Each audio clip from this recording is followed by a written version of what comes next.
Le décret sur la nomination des chefs de district, signé par le président de la République de Pologne le 18 janvier 2024, fait une distinction entre la retraite et l'entrée de nouvelles personnes.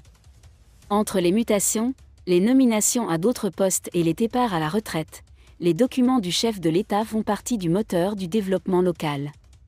Désolé de vous interrompre, ce rapport peut contenir des commentaires soumis au choix de l'auteur. S'il vous plaît, si vous êtes nouveau sur cette chaîne, veuillez vous abonner et activer la cloche de notification. De cette façon, vous serez averti lorsque nous publierons de nouveaux rapports sur cette même chaîne. Merci.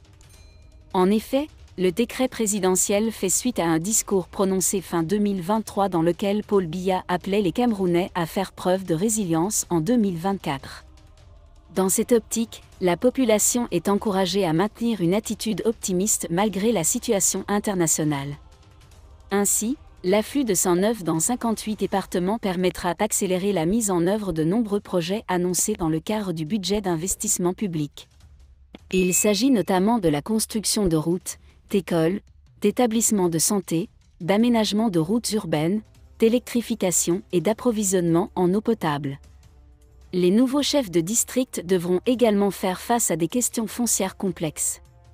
Changement important. Dans le Wouri, dans la région maritime, le gouverneur de la province Benjamin Mutu peut percevoir une pension après 4 années de service.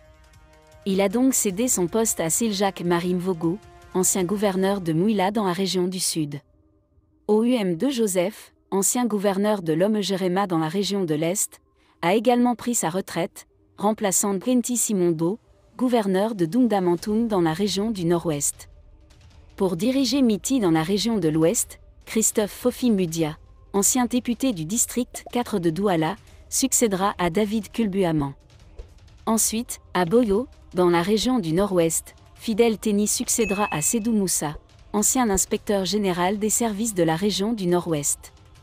Une fois installés, les nouvelles promotions devront répondre aux défis de développement des différentes unités administratives. Le secrétaire général du comité central l'a vérifié lors d'une séance de consolation au domicile du défunt le 24 janvier. Armel et Nelly n'ont sans doute pas été surprises de voir Jean Couette entrer dans la résidence familiale à Oda, mercredi 24 janvier à midi. Seulement cette fois, celui qu'il appelait affectueusement « grand-père » était accompagné d'une importante délégation.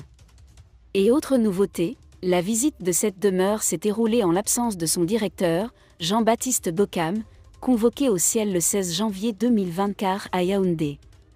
Malgré l'intensité de sa douleur, la forte volonté du fils aîné avant sa mort, selon les mots de Jean Guette, la figure centrale du Parti de l'Est, était le reflet de toute la maison.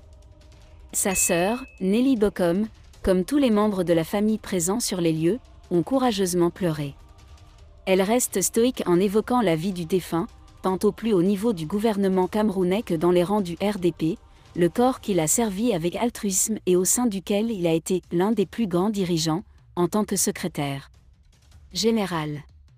Mais le chef de l'administration du RDPK a résumé que la famille, par notre présence, reçoive le réconfort de la grande famille du RDPK, du secrétaire général et les profondes condoléances du président, Paul Biya.